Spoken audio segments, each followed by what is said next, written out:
Assalamualaikum warahmatullahi wabarakatuh.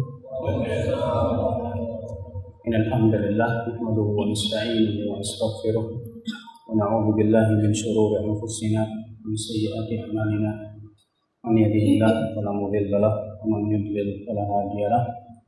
Asyhadu an la ilaha illallah wahdahu la syarika lahu wa asyhadu anna Muhammadan 'abduhu wa rasuluhu wa ba'd. Sebelumnya saya berterima kasih kepada Bapak Patrialis yang sudah memberikan muqaddimah, dan alhamdulillah beliau sebagai hakim MK dan kebutuhan beliau sangat urgent di sana untuk mempertahankan syariat Allah Subhanahu wa taala. Karena usaha-usaha untuk merusak syariat itu luar biasa memang, Pak. Berusaha LGBT disahkan berbagai macam cara, maka beliau menjadi garda terdepan untuk membatalkan semua itu. Dan mudah-mudahan itu sebagai tercatat sebagai jihad fisabilillah, membela syariat Allah Subhanahu wa taala, dan kita doakan beliau supaya tetap diberikan oleh Allah kekuatan, kemudahan dan istiqomah. Amin ya rabbal alamin. Pembahasan kita pada subuh hari ini adalah tentang akidah atau keyakinan imam yang empat. Karena imam yang empat, yaitu Imam Malik, Imam Abu Hanifah, Imam Asy-Syafi'i, dan Imam Ahmad bin Hanbal, semua di atas satu akidah. Tidak ada perbedaan di kalangan mereka dalam masalah akidah. Perbedaan yang terjadi di antara mereka adalah perbedaan masalah fikih. Ya, dalam masalah-masalah yang sifatnya ijtihadiyah, itu tidak ada nas di dalam masalah tersebut. Maka terjadi dalam masalah fikih dan permasalahan yang banyak perselisihan. Seperti masalah qunut subuh, seperti masalah baca Al-Fatihah di belakang imam, seperti masalah i'tidal, dan banyak lagi permasalahan-permasalahan dalam masalah-masalah fikih mereka berselisih. Dalam masalah fikih memang diizinkan untuk berselisih dalam artian dalam masalah yang memang tidak ada nasnya. Karena tidak ada nas yang sharih, tidak ada nas yang jelas, maka mereka berselisih paham dalam memahami suatu dalil. Dan tentunya dengan tingkatan keilmuan mereka yang berbeda-beda. Dan itu tidak perlu saya bahas pada kesempatan hari ini tentang kenapa mereka berselisih dalam masalah fikih. Karena itu butuh pembahasan tersendiri. Tapi yang akan kita bahas adalah yaitu masalah akidah mereka. Karena subhanallah, akidah mereka satu. Akidah Ahlussunnati wal Jamaah. Mereka semuanya di atas satu jalan dalam masalah memahami agama ini, masalah din. Tidak ada perbedaan di antara mereka. Alhamdulillah. Ini merupakan nikmat yang Allah berikan kepada kita, ya Islam. Azakumullah. Untuk membahas akidah mereka satu persatu, bagaimana akidah Imam Ahmad, Imam Syafi'i, Imam Abu Hanifah, Imam Malik, sebetulnya butuh waktu panjang, ya. Tidak mungkin cukup kita bahas secara singkat pada kesempatan ini. Kita akan mulai dari keyakinan Imam Syafi'i dulu. Kenapa saya mulai dari Imam Syafi'i dulu? Karena Imam Syafi'i ini Masya Allah di negeri kita, Pak, madhabnya sangat tersebar. Bahkan di negeri kita ini banyak umat Islam menisbatkan diri kepada madhab al-Imam Syafi'i rahimahullah. Dan juga al-Imam Syafi'i ini murid Imam Malik bin Anas. Imam Syafi'i juga mengambil fikih Abu Hanifah, sehingga beliau terkumpul padanya ilmunya Imam Malik dan ilmunya Abu Hanifah. Makanya beliau Masya Allah, sebagaimana pernah kita bahas pernah saya sebutkan di sini beberapa waktu yang lalu, beliau itu dikenal sebagai Nasirul Hadis, pembela hadis Nabi Sallallahu Alaihi Wasallam. Dan murid beliau yang paling menonjol adalah Imam Ahmad bin Hanbal. Imam Ahmad bin Hanbal banyak sekali mengambil ilmu dari Imam Asy-Syafi'i rahimahullah. Sampai-sampai Imam Ahmad mengatakan, laula Syafi'iyyu ma araftu fiqhal hadis. Kalau bukan karena Imam Asy-Syafi'i, aku tidak akan mengenal bagaimana memahami hadis Nabi sallallahu alaihi wasallam. Maka Imam Ad-Dhahabi berkata, semua ulama setelah Syafi'i berhutang budi kepada Syafi'i. Semua ulama setelah Syafi'i berhutang budi kepada Imam Syafi'i rahimahullah. Kenapa? Karena subhanallah ya akhi, kalau kita perhatikan, yang meletakkan dasar-dasar ilmu agama kebanyakan beliau. Ushul fikih beliau dalam kitabnya Risalah Agung. Ilmu hadis beliau juga dalam kitabnya Ar-Risalah. Beliau banyak berbicara tentang ushul fikih. Beliau berbicara banyak tentang ilmu hadis Nabi Shallallahu Alaihi Wasallam. Ya, terutama dalam kitab Ar-Risalah beliau menetapkan tentang hadis ahad dan yang lainnya. Ini subhanallah ya akhwal Islam azakumullah wa yakum. Semoga Allah merahmati beliau. Kita akan membahas beberapa keyakinan Al-Imam Asy-Syafi'i rahimahullah. Yang pertama yaitu tentang keyakinan beliau dalam masalah tauhidullah jalla wa ala, itu mentauhidkan Allah Subhanahu wa taala.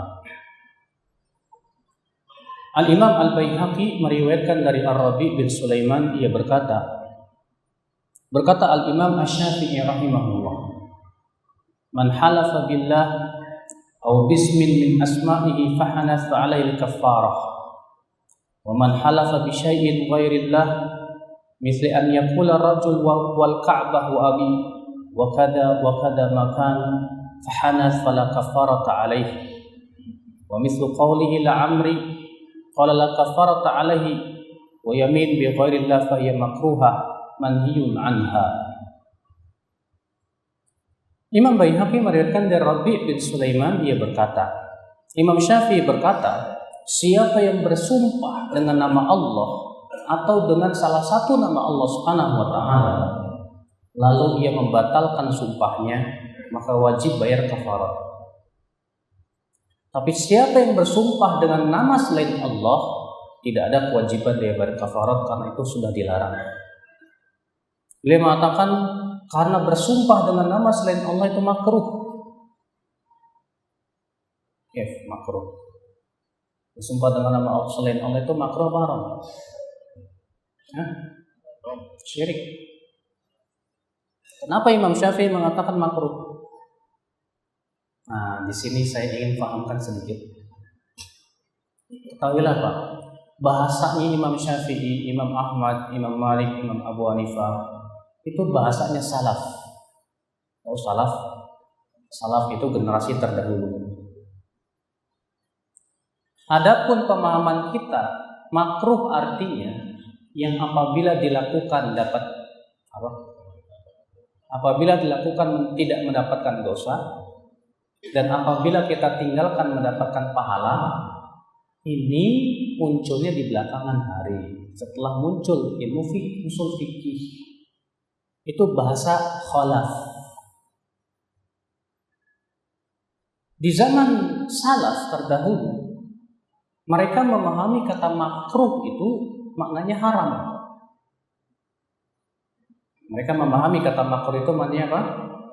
Haram. Karena itu memang bahasanya Al-Quran. Al-Quran seringkali memutlakan kata makruh untuk sesuatu yang haram. Contohnya dalam surat Al-Isra. Setelah Allah menyebutkan tentang kesyirikan, tentang durhaka kepada orang tua, tentang berbagai macam keharaman, apa kata Allah? Kana dzalika 'inda rabbika makruha. Ya adalah itu semua di sisi Rabbmu makruh. Masa syirik makruh? Maksud Al-Quran makruh di sini apa? Rasulullah SAW mengucapkan kata makruh untuk haram. Beliau bersabda, wa kariha lakum qila wa qal, dan Allah memakruhkan kalian qila wa qal, kata anu desas-desus, wa kathrata su'al, banyak bertanya, wa idha'atal mal, dan banyak dan menyia-nyiakan harta. Pada itu semua haram.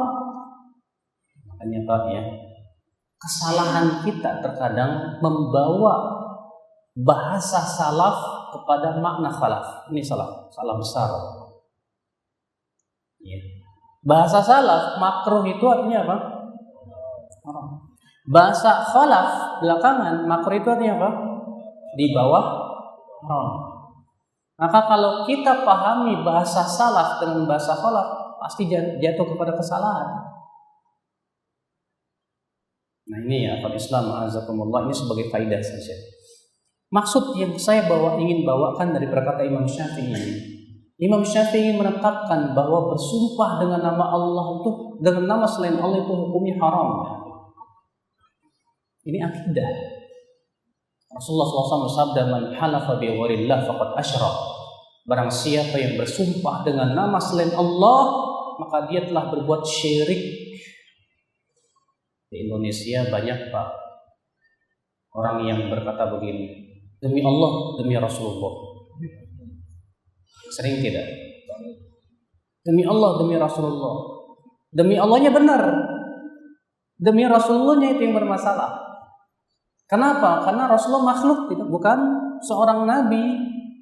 Sementara Rasulullah mengatakan siapa yang bersumpah dengan nama selain Allah, maka ia telah berbuat syirik. Subhanallah ya akal Islam azakallah. Di sini Imam Asy-Syafi'i rahimahullah mengingatkan tentang masalah sumpah kepada selain Allah Subhanahu wa taala. Karena masalah akidah banyak ya orang yang tidak memahami ini. Dia bersumpah dengan sesuatu. Kalau dikatakan bukankah dalam Al-Qur'an Allah bersumpah dengan langit, dengan bumi, itu hak Allah. Kalau Allah bersumpah dengan makhluk-makhluknya itu hak Allah. Adapun manusia tidak berhak dia untuk bersumpah dengan nama selain Allah Subhanahu wa taala. Ikhwata Islam azakumullah wa iyyakum. Kemudian keyakinan Imam Syafi'i yang lainnya tentang masalah tauhidullah jalla wa ala, yaitu at-ta'adduf fil alfaz fi jambillah. Beradab, pakailah adab dalam masalah berucap-ucap mengenai hal-hal yang berhubungan dengan masalah akidah. Beliau berkata, "Man qala mutirna kada ala makna mutirna fi waqti kada, fala yakunu kufran wa ghairuhu minal kalam ahabbu ilayya minhu." Siapa yang berkata kita dihujani karena adanya bintang ini, dan dia maksudkan dari ucapannya tersebut artinya kita dihujani di saat munculnya bintang ini, kata beliau itu bukan kufur. Tapi kalau ia gunakan ucapan yang lain itu lebih saya sukai. Ini Pak, Imam Syafi'i rahimahullah ingin mengajarkan kepada kita adab dalam berbicara. Kalau ada orang berkata kita dihujani karena bintang ini, apa maksudnya nih? Kalau yang dimaksud bahwa bintang ini yang menurunkan hujan, syirik. Kalau maksudnya bintang hujan ini turun disebabkan bintang, syirik. Tapi kalau yang dimaksud adalah bahwa hujan itu biasanya turun di waktu munculnya bintang ini, itu bukan syirik kata beliau. Tapi jangan ucapkan kata-kata itu, karena kata-kata ini mengandung makna syirik, mengandung makna yang lainnya. Makanya disebutkan dalam riwayat Imam Abu Dawud bahwa Nabi SAW bersabda, ya, atadruna madza qala rabbukum. Rasulullah bersabda di subuh hari setelah salat subuh dan yang malamnya turun hujan. Kata Rasulullah, atadruna madza qala rabbukum? Tahukah kalian apa yang difirmankan oleh Rabb kalian? Maka mereka berkata, Allah dan Rasulullah tahu. Kemudian Rasulullah bersabda, qala Allah Ta'ala berfirman, asbaha min ibadi mu'minun bi wa kafir. Masuk di waktu pagi ini Di antara hambaku ada yang beriman kepadaku dan ada yang kafir kepadaku, kata Allah Subhanahu wa taala. Fa amma man qala, adapun orang yang berkata mutirna bi fadlillah wa bi rahmati, fadzalika mu'minun bi wa kafirun bil kaukab. Adapun orang yang berkata kita dihujani dengan karunia Allah dan rahmatnya, maka berarti ini orang yang beriman kepadaku dan kafir kepada bintang-bintang. Wa amma man qala, adapun orang yang berkata mutirna bin nau'i kada wa kada, kita dihujani karena bintang ini dan itu, fadzalika kafirun bi wa mu'minun bil kaukab, maka orang ini kafir kepadaku dan beriman kepada bintang-bintang. Ini Pak ya. Dalam masalah ucapan itu kita hati-hati loh, Mas. Jangan sampai mengucapkan kata-kata yang berbau kesyirikan.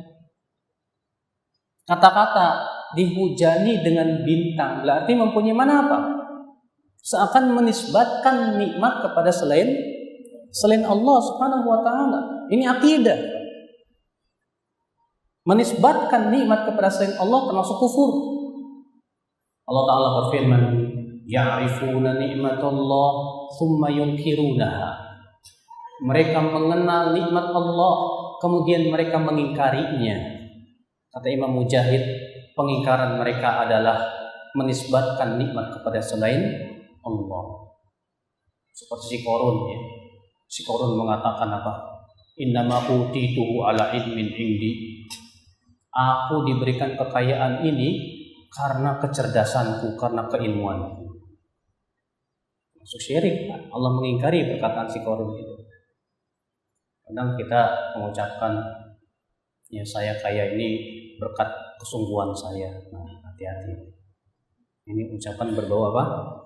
Syirik. Ya. Kadang ada orang berkata, untung ada elu, kalau enggak saya bisa bahaya nih. Nah, keberuntungan itu milik Allah. Katakan ya dengan karunia Allah kemudian adanya kami. Nah, ini adabnya begitu, Pak. Ya. Jangan sampai kita mengucapkan kata-kata yang berbau syirik, hati-hati ya. Islam azakumullah ya. Ini Imam Syafi'i rahimahullah ingin mengajarkan kepada kita tentang masalah itu ya, akhal Islam azakumullah ya. Kemudian Al-Imam Asy-Syafi'i rahimahullah tentang akidah beliau dalam masalah asma wa sifat. Saya tidak akan bacakan semuanya karena waktunya sangat sempit ya, ya. Saya akan bacakan secara sekilas-sekilas saja tentang bagaimana keyakinan beliau tentang masalah asma wa sifat, nama dan sifat-sifat Allah Subhanahu wa taala.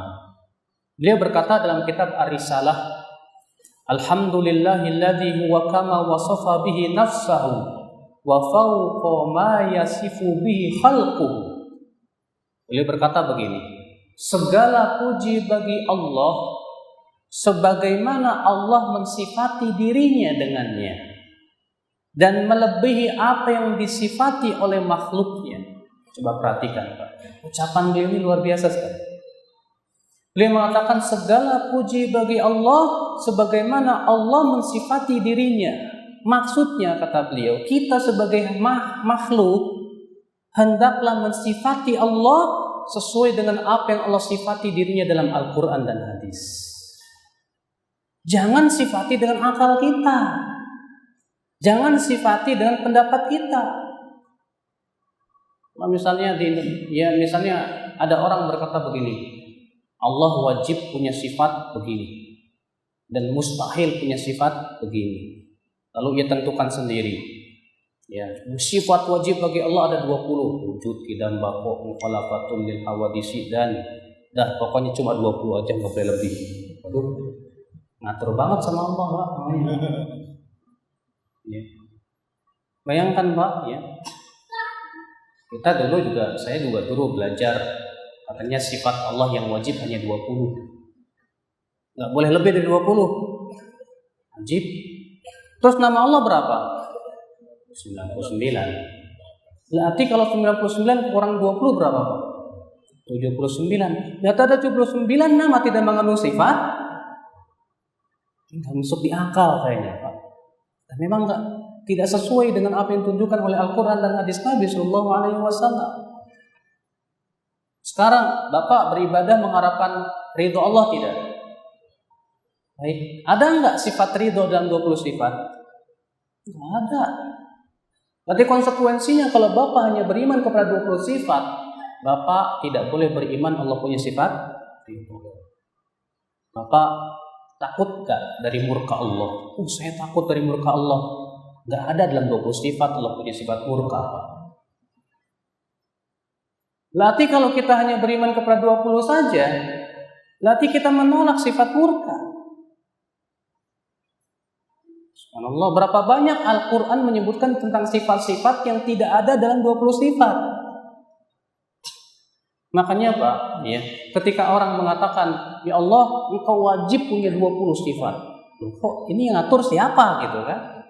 Makanya Imam Syafi'i mengatakan apa? Segala puji bagi Allah, sebagaimana Allah mensifati dirinya dalam Al-Quran. Artinya, kewajiban kita sebagai makhluk, sifatilah Allah sesuai dengan apa yang Allah sifati dengannya dalam Al-Quran dan hadis Nabi SAW, tanpa kita menyerupakan Allah dengan makhluknya.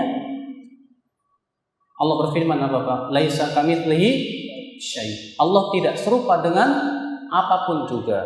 Wa huwas samiul alim, dan Allah mendengar lagi Maha melihat. Maksudnya apa? Artinya mendengarnya Allah tidak serupa dengan mendengarnya makhluk. Melihatnya Allah tidak serupa dengan melihatnya apa? Makhluk. Sekarang Pak, mereka yang mengatakan katanya sifat Allah hanya 20, mereka tidak beriman Allah punya sifat marah. Alasannya apa? Karena itu sifat makhluk. Yang namanya marah kan ghalyanu dam fil qalb, kata mereka. Mendidihnya darah di hati. Ini mustahil buat Allah. Gak mungkin Allah punya sifat marah. Maka kita katakan kepada dia, kamu mensifati Allah dengan iradah. Kan dalam 20 sifat itu ada sifat apa? Iradah. Kan iradah juga sifat makhluk. Apa kata mereka? Tapi iradah Allah tidak serupa dengan iradah makhluk. Kita katakan marahnya Allah pun tidak serupa dengan sifat marahnya makhluk. Apa bedanya? Kalau dikatakan bahwa iradah Allah tidak serupa dengan iradah makhluk, maka marah Allah tidak serupa dengan marah makhluk. Mendengarnya Allah tidak serupa dengan mendengarnya makhluk. Allah berfirman, bal yadahu mabsuutatan. Justru dua tangan Allah terbuka. Nggak ada sifat dua tangan itu dalam 20 sifat. Akhirnya mau tidak mau harus ditolak. Ya, untuk mengatakan bahwa Allah tidak punya tangan. Ya. Kenapa? Karena kalau Allah punya tangan katanya sama dengan kita dong. Ya. Kita katakan tangan Allah tidak serupa dengan apa? Tangan makhluk. Allah punya tangan yang sesuai dengan keagungan Allah Subhanahu wa taala. Dan inilah keyakinan Imam Syafi'i rahimahullah. Maka beliau tegas di sini memberikan kaidah dalam memahami nama dan sifat Allah. Beliau berkata, alhamdulillah alladzi huwa kama wasafa nafsahu wa fawqa ma yasifu bi khalquhu. Segala puji bagi Allah sebagaimana Allah mensifati dirinya dengannya dan melebihi yang disifati oleh makhluknya. Beliau juga berkata, sebagaimana diriwayatkan Ibnu Abi Hatim. Ibnu Abi Hatim berkata, haddatsana Yunus bin Abdul A'la. Yunus bin Abdul A'la ini murid Imam Syafi'i sekaligus temannya. Ya. Ia berkata, sami'tu Abu Abdullah Muhammad bin Idris Asy-Syafi'i yaqul. Aku mendengar ya Abu Abdullah Muhammad bin Idris Asy-Syafi'i berkata, dan beliau ditanya tentang masalah sifat Allah. Apa kata Imam Syafi'i?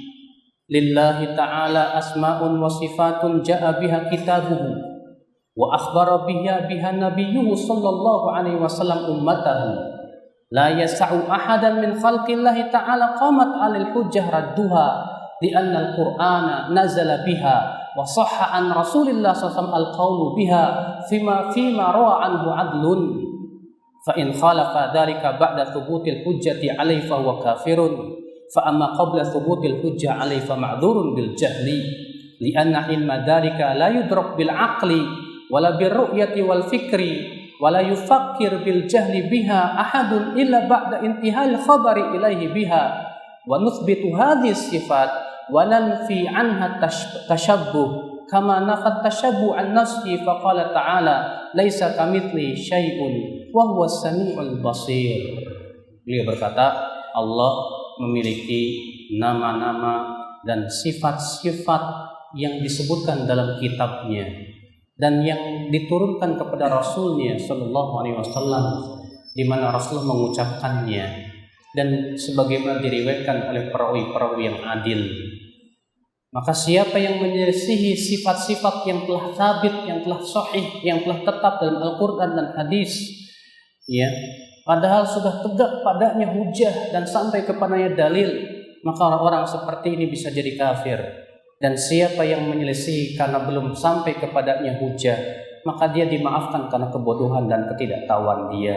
Karena, kata beliau, perhatikan, karena untuk mengetahui tentang nama dan sifat Allah tidak mungkin kita ketahui dengan akal, tidak pula dengan pikiran. Dan tidak boleh seseorang, kata beliau, berpikir dengan kebodohan kecuali setelah datang kepadanya dalil dari Al-Quran dan hadis Nabi Sallallahu Alaihi Wasallam. Maka kita tetapkan sifat-sifat yang ada dalam Al-Quran dan hadis, dan kita tiadakan apa yang ditiadakan oleh Allah Subhanahu Wa Taala. Dan kita tidak menyerupakan Allah dengan makhluknya, karena Allah telah meniadakan hal itu dalam firman-Nya, laisa kamitslihi syai'. Allah tidak serupa dengan apapun juga, dan Dia Allah Maha mendengar lagi Maha melihat. Iya. Sampai kemudian Imam Syafi'i berkata, wa anna lahu qadaman, dan Allah punya kaki. Berdasarkan hadis, hatta yadhu'a rabbu fiha qadamah. Sebutkan dalam hadis bahwa api neraka pada hari kiamat akan terus berkata kepada Allah, masih ada tambahan, hal mim mazid, masih ada tambahan ya Allah. Kata Rasulullah, hatta yadhu'a rabbu qadamah, sampai Allah pun masukkan kakinya ke neraka. Lalu neraka berkata, cukup. Maka Imam Syafi'i berkata, kita tetapkan bahwa Allah punya kaki sesuai dengan keagungannya. Tapi jangan dipikirin, Pak. Sebab Bapak kalau mikirin sifat Allah, pasti yang kepikiran sifat kita lah. Kalau Bapak misalnya dengar kaki Allah, yang kepikiran sama Bapak kaki siapa? Ya kaki kita kan. Ya. Makanya jangan dipikirin, karena itu masalah gaib. Bapak mikirin kakinya iblis saja nggak bisa. Pernah lihat kakinya iblis? Nggak bisa kan? Itu aja nggak bisa, apalagi memikirkan yang lebih gaib dari itu, ya apa bisa? Iya. Lalu beliau berkata lagi, wa annahu yahbitu kulla lailatin ila sama'id dunya, dan bahwasanya Allah turun ke langit dunia di setiap sepertiga malam terakhir. Allah turun ke langit dunia. Wa annahu laisa bi'awar, dan bahwasanya Allah memiliki mata, tapi mata Allah tidak juling. Ya, kenapa? Berdasarkan sabda Rasulullah SAW tentang Dajjal, innahu a'war, bahwa a'war itu matanya juling. Matanya apa? Pecak sebelah. Wa inna rabbakum laisa bi'awar, dan bahwasanya Rabb kalian tidak pecak sebelah. Maksudnya Imam Syafi'i bahwa Allah punya mata, tapi mata Allah tidak pecak sebelah. Iya. Wa annal mu'minin yarawna rabbahum yaumal qiyamati bi absarihim, dan kita meyakini bahwa kaum mukminin nanti akan melihat Allah pada hari kiamat, ya, dengan mata-mata mereka, kama yarawnal qamar lailatal badr, sebagaimana mereka melihat bulan di malam purnama. Ini keyakinan Imam Syafi'i rahimahullah, ya akhwat Islam azakumullah wa ya. Ya, maka Imam Syafi'i ternyata menetapkan seluruh sifat-sifat seperti itu. Maka ya akhi azakumullah wa yakum, mungkin ada yang bertanya, lalu akidah 20 sifat itu asalnya dari mana? Saya katakan bukan dari Imam Syafi'i, bukan dari Imam yang 4, bukan. Tapi itu asalnya dari Abul Hasan al-Asy'ari. Abul Hasan Asy'ari itu, Pak, hidup sekitar 100 tahun lebih setelah Imam yang 4. Ya. Dan Imam Abul Hasan Al-Asy'ari dalam hidupnya melewati 3 fase. Fase yang pertama fase Mu'tazilah. Karena memang ayah angkatnya itu pentolan Mu'tazilah. Al-Qadhi, ya, Al-Jubba'i gitu. Ya. Kemudian karena beliau sering debat sama bapaknya, nggak puas Imam Abul Hasan Al-Asy'ari nggak puas. Maka kemudian beliau pindah ke fase kedua, yaitu akidah kullabiyah. Nah, beliau di situ menetapkan hanya 20 sifat saja. Ini akidah yang kedua. Di akhir hayatnya, beliau kemudian kembali kepada akidah imam madhab yang 4. Dan akidah yang ketiga ini, Pak, itu termaktub dalam 3 kitab beliau. Imam Abul Hasan Al-Asy'ari, ya, keyakinan beliau yang terakhir itu termaktub dalam 3 kitab. Kitab yang pertama Maqalat Islamiyyin. Maqalat Islamiyyin ini kitab yang ditulis oleh Imam Abul Hasan Al-Asy'ari tentang masalah keyakinan-keyakinan firqah Islam. Di jilid 2 beliau menyebutkan tentang akidah kullabiyah yang merupakan akidah di fase kedua beliau. Kemudian setelah itu beliau menyebutkan aqidatus salaf ashabil hadis. Akidah salaf ashabul hadis. Di situ beliau menetapkan semua sifat-sifat Allah. Di antaranya Allah bersemayam di atas arasy. Di antaranya Allah punya sifat-sifat, dan terus disebutkan keyakinan-keyakinan mereka. Lalu beliau berkata di akhirnya, beliau berkata begini, wa hadza ma dhahaba ilaihi Ahmad bin Hanbal wa bihi aqul. Dan ini adalah keyakinan Imam Ahmad bin Hanbal, dan dengan ini saya berpendapat. Beliau di sini telah menyatakan rujuknya dalam kitab Maqalat Islamiyyin. Silakan Bapak cari bukunya 3 jilid. Judulnya Maqalat Islamiyyin, itu tulisan Abul Hasan Al-Asy'ari di akhir hayatnya. Kitab yang kedua yaitu Al-Ibanah an Syari'atid Diyanah. Di situ beliau menetapkan semua yang ditetapkan oleh akidah imam yang 4. Imam Syafi'i, Imam Ahmad dan seluruh ulama salafus saleh. Namun kitab Al-Ibanah ini tidak diakui oleh orang-orang Asy'ariyah di belakangan, dan mengatakan bahwa itu dusta atas nama Abul Hasan Al-Asy'ari. Tapi sebetulnya para ulama Asy'ari banyak yang menetapkan bahwa itu bukunya beliau. Di antaranya Ibnu Asakir dalam kitab beliau Tabyin Kadzabil Muftari. Di situ beliau menyebutkan bukti-bukti yang kuat bahwa itu memang bukunya Imam Abul Hasan Al-Asy'ari rahimahullah. Kemudian buku yang ketiga yaitu buku yang berjudul Risalah ila Ahli Tsaghr. Di situ juga beliau menetapkan akidah salaf ashabul hadis. Nah, 3 buku ini menunjukkan, Pak, bahwa beliau sebetulnya sudah rujuk. Sayang yang tersebar sampai detik ini akidah beliau yang keberapa? Fase yang kedua itu, Pak. Ya. Itu ya akhwat Islam, azakumullah ya. Akidah beliau tentang sahabat. Bagaimana keyakinan beliau tentang iman? Beliau berkata, Al-Imam Asy-Syafi'i rahimahullah, sebagaimana diriwayatkan Imam Al-Hakim dalam Manaqib Imam Asy-Syafi'i, ia berkata, haddatsana Abu Abbas Al-Asam qala akhbarana Ar-Rabi' qala sami'tu Asy-Syafi'iyya yaqul al-iman qaulun wa amal yazid wa yanqus. Kata Imam Syafi'i, iman itu perkataan dan perbuatan bertambah dan berkurang. Ini keyakinan Ahlussunnah.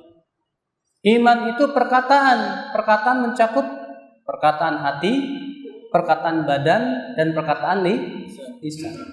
Dan perbuatan mencakup perbuatan hati dan perbuatan anggota badan. Bertambah dan berkurang. Ini keyakinan yang menyelisihi akidah Khawarij dan Murji'ah. Khawarij, Murji'ah, keyakinan mereka sebetulnya ada kemiripan, tapi aplikasinya berbeda. Khawarij dan Murji'ah mengatakan iman itu tidak bertambah, tidak berkurang. Tapi dalam aplikasinya berbeda. Kata Murji'ah, apabila ada sebagian iman, ada semuanya. Makanya keyakinan orang Murji'ah apa Pak? Yang penting yakin. Dia bahwa Islam benar, Rasulullah benar, dia yakin syahadat la ilaha illallah sudah cukup. Walaupun dia berbuat maksiat, berbuat syirik, itu tidak mempengaruhi kesempurnaan imannya, kata mereka. Ini Murji'ah nih Pak. Jadi Murji'ah itu mengatakan bahwa maksiat, kekafiran tidak mempengaruhi kesempurnaan iman. Ini jelas batil Pak.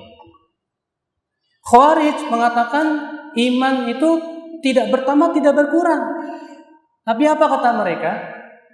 Apabila hilang sebagian iman, hilang seluruhnya. Maka keyakinan mereka apa? Orang yang jatuh kepada dosa besar, kafir, murtad dari agama Islam. Orang yang berzina, kafir. Orang yang yang berdusta, kafir. Ya. Ali bin Abi Thalib dituduh kafir. Kenapa Pak? Orang-orang Khawarij di zaman Ali bin Abi Thalib dituduh kafir karena dituduh Ali tidak berhukum dan hukum Allah. Gara-garanya terjadi perdamaian antara pasukan Ali dan pasukan apa? Muawiyah. Waktu itu Ali mengutus Amr bin Abu Musa al-Ash'ari, sedangkan Muawiyah mengutus Amr bin al-As untuk perdamaian. Apa kata orang Khawarij?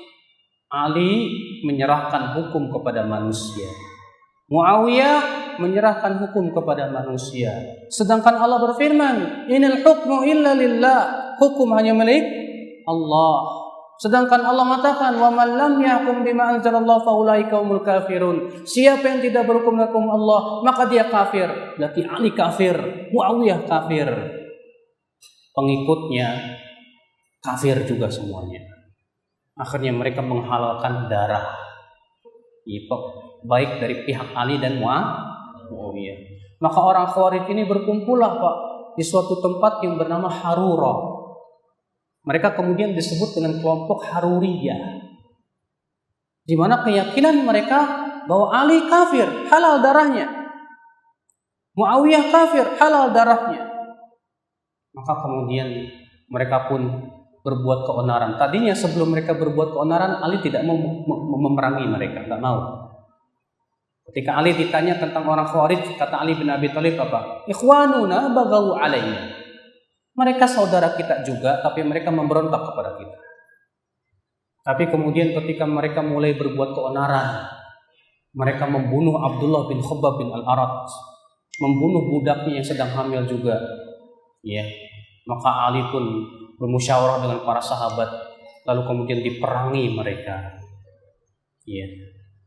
Nah ini ya akhi azakumullah.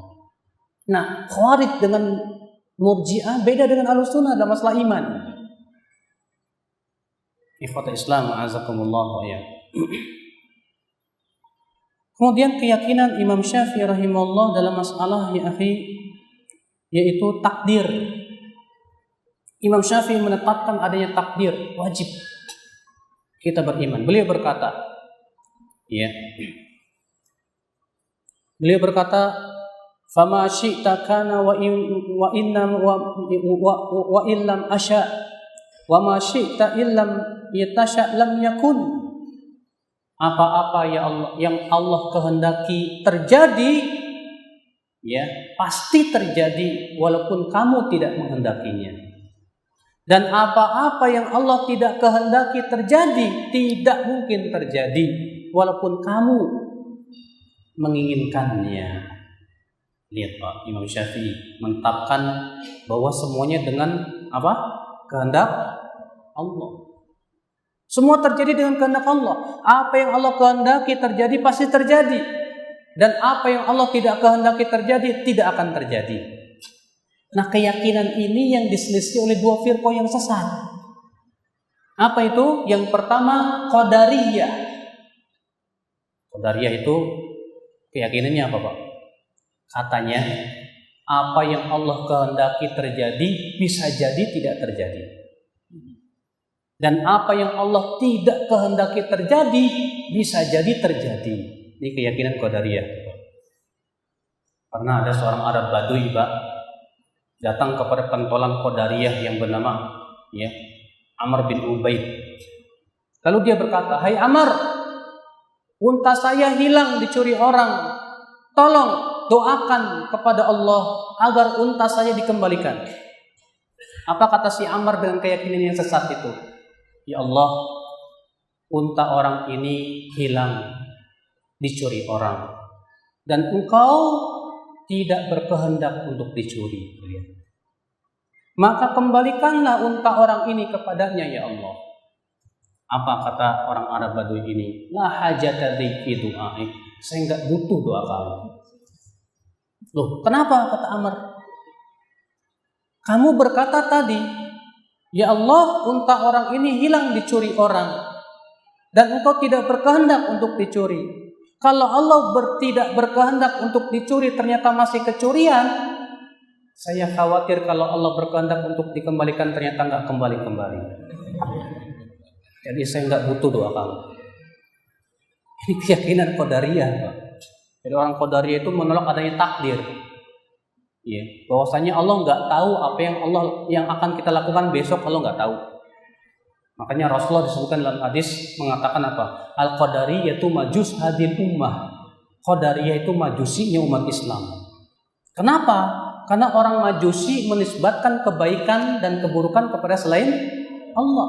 Orang majusi mengatakan yang menciptakan kebaikan cahaya, yang menciptakan keburukan kegelapan. Orang Qadariyah mengatakan yang menciptakan kebaikan ya manusia sendiri. Ya, Allah tidak tahu apa yang akan kita lakukan besok. Ini Qadariyah, Pak. Kebalikannya Jabariyah. Jabariyah mengatakan manusia itu bagaikan jarum jam, sudah. Semua sudah takdir Allah, sudah kehendak Allah. Maka orang yang kafir sudah takdir Allah, enggak salah. Iblis sudah ditakdirkan begitu, dia juga enggak salah. Fir'aun ditakdirkan begitu, nggak salah. Orang yang berbuat maksiat sudah takdirnya, ya sudah, biarin aja. Sudah takdir, gimana lagi? Jadi akhirnya ditakdir itu dijadikan sebagai dalih untuk membenarkan semua kemaksiatan.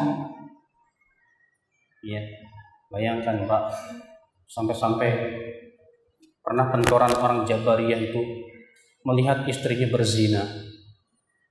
Rupanya marah dia kepada istrinya. Apa kata istrinya? Mas, sudah takdir.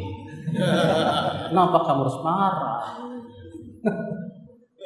Bayangkan Pak, Firqah Jabariyah ini merusak syariat Pak. Semua orang secara fitrah nggak bakal menerima firqah seperti ini. Kalau bapak bawa motor, wah, terus lampu merah nerabas. Stop sama polisi, sih kamu, kenapa kamu? Ya, takdir Pak. Siapa yang mau terima Pak?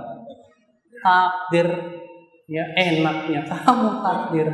Kamu kan udah ngelihat lampu merah, kenapa kamu terabas terus? Ya. Kalau ada orang merampok harta antum, setelah ngerampok dia bilang ridho ya sama takdir. Siapa yang mau ridho Pak? Makanya ini kelompok Jabariyah itu kata para ulama yang menghapus undang-undang syariat dan yang lainnya. Gara-gara Qadariyah inilah akhirnya syariat tidak akan berlaku kalau begitu. Penegakan hukum dan yang lainnya tidak akan berlaku hanya karena alasan apa? Takdir.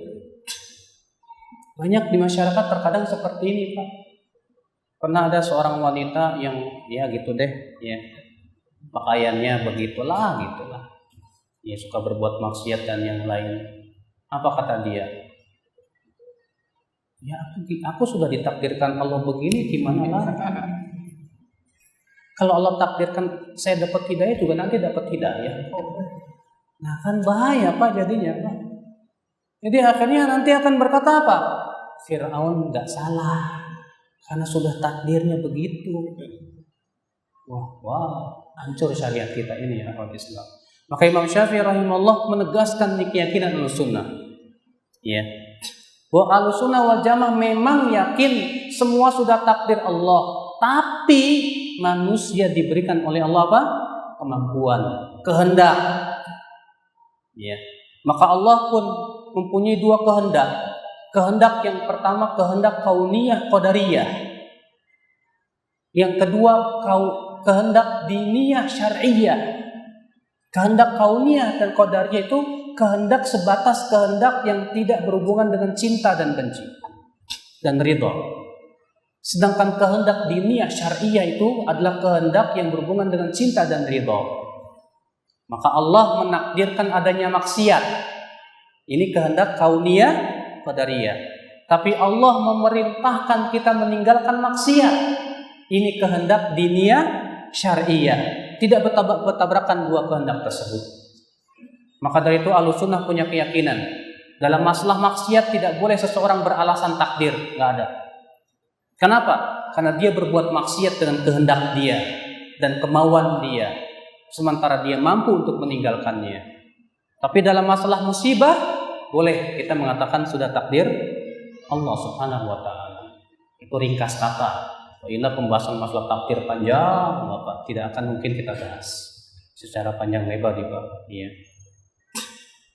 Kemudian akidah Imam Syafi'i tentang sahabat. Ini keyakinan seluruh ulama, semua sepakat memuji para sahabat Rasulullah SAW. Yang menyelisihi hanya satu, Syiah. Bapak, kalau Bapak tanya orang Syiah Rafidhah, ya, Syiah Imamiyah, yang di Indonesia kebanyakan ini Syiah Rafidhah. Para sahabat kafir tidak, mereka punya keyakinan kafir, Pak. Tapi kalau Bapak yang nanya nggak bakal ngaku, karena mereka punya sifat taqiyah. Tahu nggak taqiyah? Taqiyah itu bohong. Karena bagi mereka berbohong di hadapan Ahlussunnah itu ibadah. Ya, nggak masalah. Di mana orang Syiah mengatakan para sahabat kafir semuanya. Sementara Ahlussunnah mengatakan para sahabat mereka orang-orang yang sebaik-baiknya generasi. Nah, ini keyakinan Imam Syafi'i rahimahullah.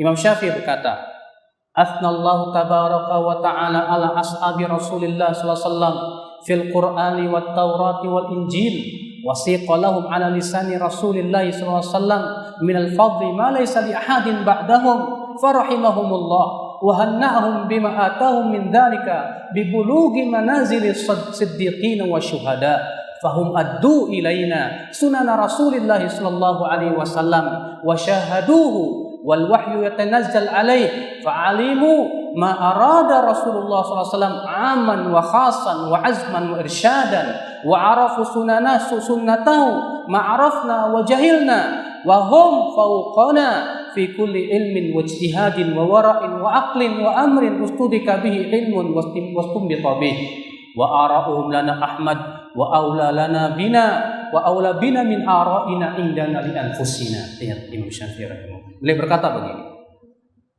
Allah tabaraka wa ta'ala telah memuji para sahabat Rasulullah sallallahu alaihi wasallam dalam Al-Quran, Taurat dan Injil. Dan telah diriwayatkan pujian dari Rasulullah sallallahu alaihi wasallam kepada para sahabat, sesuatu yang tidak pernah didapatkan oleh generasi setelahnya. Maka Allah pun memberikan kepada mereka kabar gembira dengan mereka mempunyai derajat yang sangat tinggi. Mereka para siddiqin dan para syuhada. Dan merekalah yang menyampaikan sunnah Rasulullah kepada kita. Dan merekalah yang menyaksikan wahyu turun kepada Rasulullah SAW.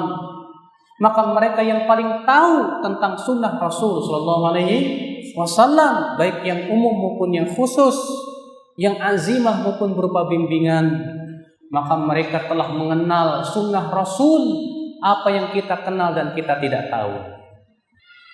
Maka mereka, kata beliau, di atas kita dalam setiap ilmu, ijtihad, wara, akal, dan istinbat. Pendapat mereka lebih terpuji daripada pendapat kita. dan lebih layak untuk kita ikuti daripada pendapat kita sendiri. Ini perkataan siapa? Imam Syafi'i rahimahullah. Memuji para sahabat luar biasa. Ya. Wajib kita yakini, kita wajib mencintai semua sahabat Nabi Sallallahu Alaihi Wasallam. Tapi orang Syiah itu Pak mengatakan para sahabat kafir. Lalu mereka membawa dalil. Oh, kami punya dalil. Hadis tentang telaga Haud. Bahwa Rasulullah SAW mengatakan, la taridunna alayyal haud. Kalian nanti akan singgah di telaga Haudku. Fayahtalija aqwamun min ummati. Tapi nanti ada yang tidak bisa minum dari telaga Haud. Lalu aku berkata, ashabi, ashabi, sahabatku, sahabatku kemari. Lalu dikatakan kepadaku, hai Muhammad, kamu tidak tahu apa yang mereka ada-adakan setelahmu. Lihat, kata orang Syiah. Hadis ini menunjukkan bahwa para sahabat akan mati kafir semuanya. Buktinya Nabi memanggil sahabatku, sahabatku. Lalu dikatakan kamu, hai Muhammad, tidak tahu apa yang dilakukan oleh mereka setelahku. Bahkan kalau orang Ahlussunnah mendengar hadis ini jadi bingung. Benar juga ya akidah mereka ya. Ya. Tapi alhamdulillah ulama Ahlussunnah sudah membantah. Pertama, Nabi SAW bersabda seperti itu. Tidak bertabrakan dengan pujian Allah dan Rasulnya dalam Al-Quran terhadap para sahabat. Allah mengatakan dalam surat At-Taubah 100 apa? Was-sabiqunal awwaluna minal muhajirin wal ansar walladzina taba'uhum bi ihsan radhiyallahu anhum wa radu an. Dan orang-orang yang pertama kali masuk Islam dari kalangan muhajirin dan ansar, dan orang-orang yang mengikuti mereka sampai dengan kebaikan, Allah ridho kepada mereka dan mereka pun ridho kepada Allah. Allah telah menyatakan ridhonya dalam Al-Quran, dan Allah telah menjamin Al-Quran akan dijaga sampai hari kiamat. Berarti ayat ini akan dibaca oleh kaum muslimin sampai hari kiamat.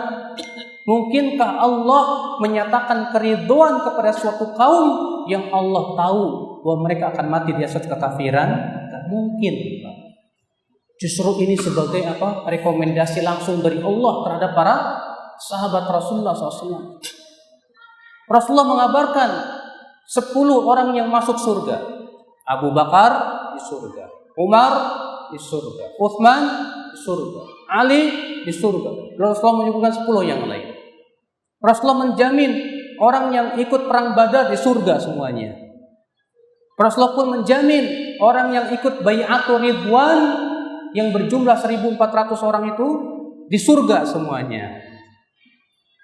Semua jaminan dari Rasulullah SAW. Maka adapun hadis tadi tentang telaga Haud, kata Ibnu Hajar, itu maksudnya mereka yang murtad di zaman Abu Bakar. Di zaman Rasulullah mereka masuk Islam, kemudian di zaman Abu Bakar setelah Rasulullah meninggal dunia, mereka murtad yang kemudian diperangi oleh Abu Bakar radhiyallahu anhu arda. Adapun Abu Bakar, Umar, Utsman, Ali dan yang lainnya dari para sahabat kalangan Muhajirin dan Ansar, mereka sudah disaksikan bahwa mereka akan masuk ke dalam surga. Nah ini Bapak sekalian, maka wajib kita yakini, wajib kita mencintai Abu Bakar dan Umar, Utsman dan Ali bin Abi Thalib. Makanya Pak, kata Imam Asy-Sya'bi, orang Yahudi dan Nasrani itu lebih mending daripada orang Syiah.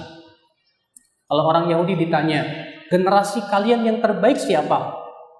Para sahabat Nabi Musa. Kalau orang Nasrani ditanya, generasi kalian yang terbaik siapa? Hawariyun, sahabat Nabi Isa. Tapi kalau orang Syiah ditanya, generasi kalian yang paling buruk siapa? Para sahabat Rasulullah. Masya Allah. Makanya dari itulah kita berlepas diri dari keyakinan Syiah, dan kita tidak setuju Syiah ada di negeri ini ya. Islam azakumullah ya. Maka ini keyakinan Imam Syafi'i dan banyak lagi ya. Karena waktunya juga udah jam 7 ini ya.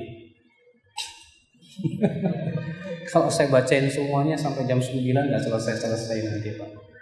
Mungkin suatu ketika bisa dilanjutkan dengan ustadz yang ada di sini ya, tentang keyakinan imam yang 4. Ini baru Imam Syafi'i loh. Imam Abu Hanifah belum, Imam Malik belum, Imam Ahmad belum, baru Imam Syafi'i. Ya. Mudah-mudahan yang saya sampaikan setidaknya mewakili lah ya dari keyakinan dari para imam yang 4 tersebut. Ini saja, billahi taufik. Assalamualaikum warahmatullahi wabarakatuh. Oh iya, makasih Pak. Alhamdulillah, saya pada sesi tanya dari panitia. Hari ini menyediakan 3 buah jasa untuk memberikan pertanyaan pada jemaah yang sedang. Itu ada kesalahan besar dan pertanyaan kepada para jemaah untuk mendapatkan 3 orang. Sesi tanya di tanya, ada pertanyaan dari Ustaz Bilal. Ada pertanyaan. Siapa yang tahu nama Imam Syafi'i? Muhammad Idris. Muhammad bin Idris. Namanya Muhammad bin Idris Asy-Syafi'i. Beliau itu keturunan Banu Hashim Quraisy. Ya. Beliau itu Masya Allah. Alhamdulillah. Pertanyaan yang kedua. Siapa yang tahu kapan Imam Syafi'i lahir dan kapan wafat? Lahirnya, wafatnya?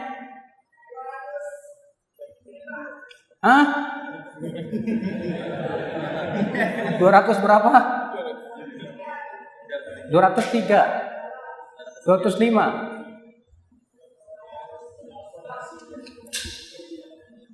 Tadi Bapak bilang 205, 203. Ini tengah-tengah sebetulnya, Pak.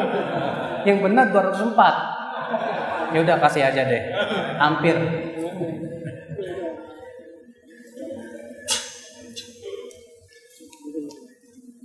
Pertanyaan yang terakhir tadi, Imam Syafi'i memberikan kepada kita kaidah dalam muqaddimah kitab Risalah.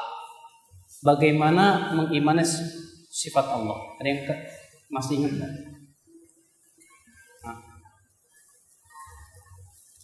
Ada yang? Sifat Allah sesuai yang Allah sifati diri. Ahsan barakallahu fi. Tidak seperti makhluk sifati Allah. Betul sekali. Katanya 3. Oh, 1 lagi. Baik. Tambah 1 lagi pertanyaan.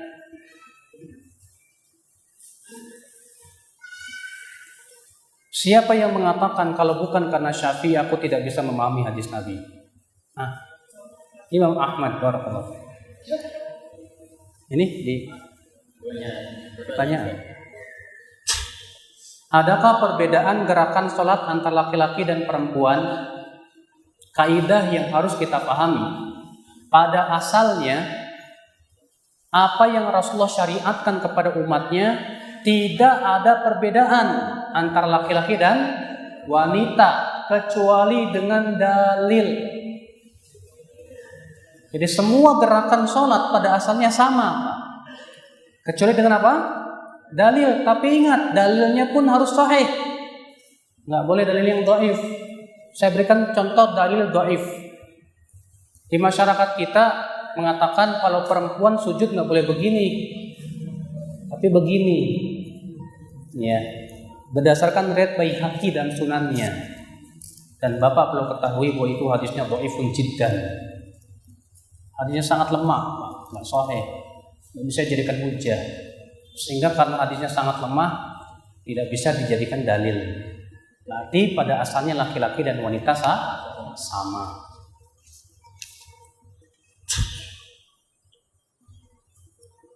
Bagaimana syarat-syarat jihad syar'i? Wah, ini butuh pembahasan tersendiri nih Pak, panjang Pak. Ada 8 syarat yang harus terpenuhi dalam masalah jihad syar'i. Itu dibahas nanti aja lah.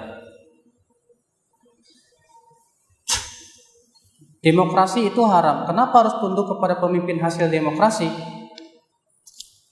Ketahuilah Bapak,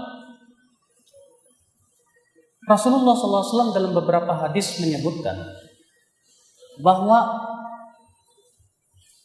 apabila siapapun yang menjadi pemimpin, walaupun itu caranya tidak sesuai syariat, tetap harus ditaati.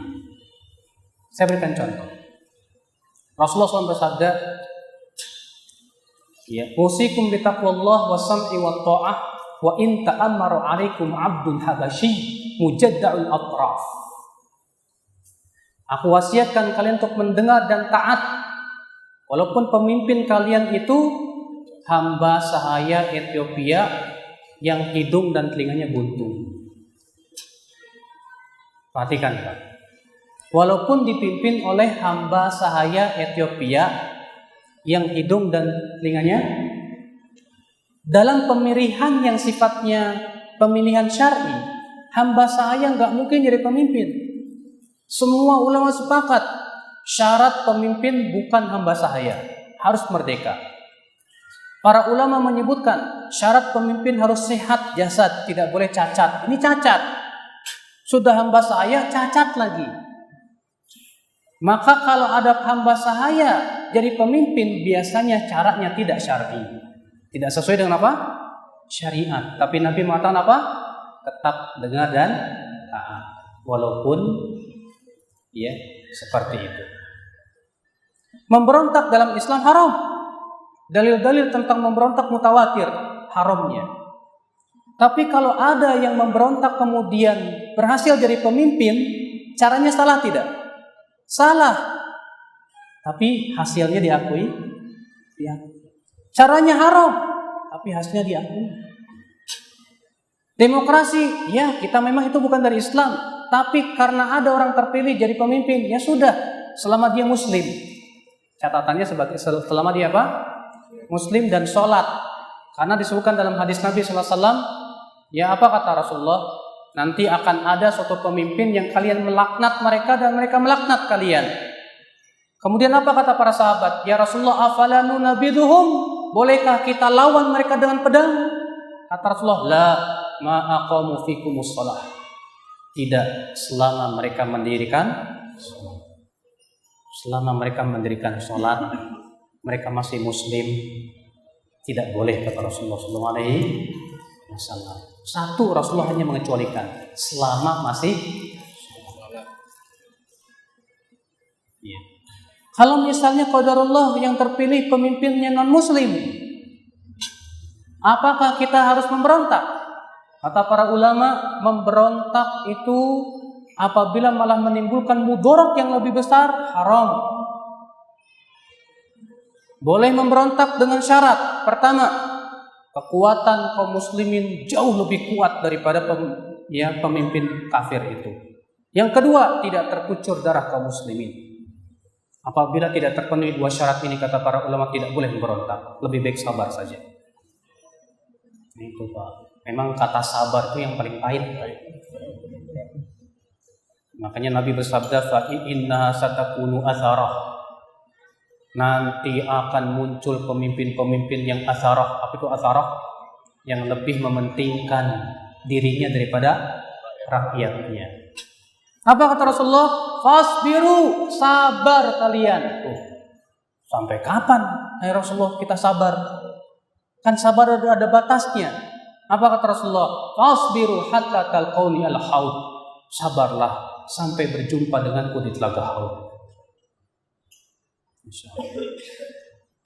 Bapak baca bagaimana kisah Bani Israel di bawah kungkungan tirani Fir'aun. Bani Israel lemah, tidak punya kemampuan apa-apa. Maka apa kata Nabi Musa kepada Bani Israel?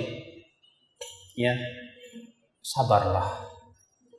Isbiru, sabarlah hai kaumku. Innal arda lillah. Bumi ini milik Allah. Yurithuha man yasha'u min ibadih. Allah akan wariskan kepada siapa yang Allah kehendaki dari hamba-hambanya. Maka Bani Israel pun sabar dalam keadaan anak-anak mereka dibunuhi dan yang lainnya. Tapi karena mereka lemah, tak punya kemampuan, sabar. Lupanya apa Pak? Allah mengatakan, wa tammat kalimatu rabbikal husna ala bani Israila bima sabaru wa dammarna ma kana yasna'u fir'aun wa qaumuhu wa ma kanu ya'rishun. Dan telah sempurna kalimat Rabbmu kepada Bani Israel disebabkan kesabaran mereka terhadap Fir'aun. Dan kami hancurkan Fir'aun dan kaum dan pasukannya dan apa yang telah mereka bangun itu. Karena kesabaran Bani Israel itulah akhirnya datang pertolongan Allah. Allah hancurkan mereka. Makanya kalau kita sabar, insya Allah kita terus sabar, terus bertakwa, terus berdakwah, Allah pasti berikan kepada kita pemimpin yang bertakwa, Pak. Insya Allah. Karena Allah berfirman, wa in tasbiru wa tattaqu la yadurrukum kaidum syai'a. Jika kamu terus bersabar dan terus bertakwa, tidak akan membahayakan kalian tipu daya mereka sedikit pun juga. Syaratnya satu, terus sabar, terus bertakwa, terus kita berdakwah. Sekarang tugas kita, Pak, kita berpikir bagaimana supaya kaum muslimin dapat hidayah. Jangan sibukkan dulu mengkafir-kafirkan, Pak. Kaum muslimin di negeri kita ini banyak ditimpa kebodohan tentang din. Sibukkan kita untuk dakwahi para pemimpin-pemimpin kita. Sibukkan diri. Lihat para Rasulullah menyibukkan mendakwahi. Ya, bukan menyibukkan. Kalau sekarang kita melihat banyak kaum muslimin sibuk mengkafir-kafirkan. Kafir. Kalau sudah kafir apa jadinya, Pak? Halal darahnya. Kalau halal darahnya apa, Pak? Ya itulah. Makanya terjadinya pemboman dan yang lainnya dari situ pemikirannya. Makanya hati-hati, Pak. Sekarang kita berusaha untuk dakwahi dulu dia manusia. Karena kan Al-Quran itu hudan, hidayah. Rasulullah pun rahmatan lil alamin. Tugas kita sekarang seperti Rasulullah mendakwahi manusia. Masalah hasil di tangan Allah. Kalau Allah berfirman kepada Rasulnya, fa imma nuriyannaka ba'dal ladzi na'iduhum aw natawaffayannak fa ilaina marji'uhum. Bisa jadi hai Muhammad, kami akan realisasikan janji kami di saat engkau masih hidup, atau kami wafatkan dulu engkau, baru kami realisasikan janji kami. Jadi hasil itu bukan urusan kita. Yang penting kita sudah berdakwah sesuai dengan manhaj Nabi dan Rasul. Alhamdulillah. Kesalahan yang terbesar ketika kita tergesa-gesa. Ya. Allahu a'lam. Satu aja ya. Assalamualaikum. Sayang sekali karena ternyata saya waktunya sudah habis. Padahal tadi saya sebenarnya yang banyak kepada beliau-nya. Tapi saya begini juga tadi saya sampaikan yang akan proses mudah-mudahan mau memberikan doa kita. Bolehkah kita mengucapkan mudah-mudahan Allah memberikan doa kita? Padahal Allah itu sudah mendengar. Apa sebaiknya mudah-mudahan Allah mengabulkan doa kita? Gimana Pak? Kurang jelas? Kalau kita mudah-mudahan Allah mendengar doa kita. Padahal Allah itu sudah maha mendengar. Apakah sebaiknya mudah-mudahan Allah mengabulkan doa kita? Karena kalau dikabulkan atau tidak itu Allah, ya. Tapi kalau kita kan sering mendengar mudah-mudahan Allah mendengar doa kita. Allah sembuhkan kita. Apapun kita mudah-mudahan Allah mendengar doa kita. Apakah sebaiknya mudah-mudahan Allah mengabulkan doa kita? Itu juga karena tadi bagaimana saya sampaikan kita tidak boleh dalam berucap harus hati-hati dan sampai mengucapkan kalimat yang mengandung kesyirikan. Terima kasih Ustaz. Assalamualaikum warahmatullahi wabarakatuh. Terima kasih Bapak. Syekh Ibrahim Ar-Ruhaili ketika menyebutkan menafsirkan firman Allah Subhanahu wa taala, ya innaka sami'ud du'a. Sesungguhnya engkau mendengar doa. Beliau mengatakan, mendengar Allah itu ada dua macam. Mendengar dalam artian mendengar suara kita. Yang kedua, mendengar dalam artian mengijabah. Maka kalau kita mengatakan mudah-mudahan Allah mendengar doa kita, maksud mendengar artinya mengijabah, tidak masalah. Itu menunjukkan bahwa kata mendengar itu ada dua makna. Makna yang pertama mendengar dalam artian mendengar suara kita. Makna yang kedua mendengar dalam artian mendengar mengijabah doa. Jadi tidak salah kalau ada orang berkata mudah-mudahan Allah mendengar doa kita. Maksud kita adalah mengijabah. Karena kita yakin Allah pasti mendengar. Karena Allah tidak mungkin tidak mendengar. Tapi kan mendengar yang dimaksud di sini mendengar ijabah. Itu Pak. Itu tidak disalahkan oleh para ulama, alhamdulillah.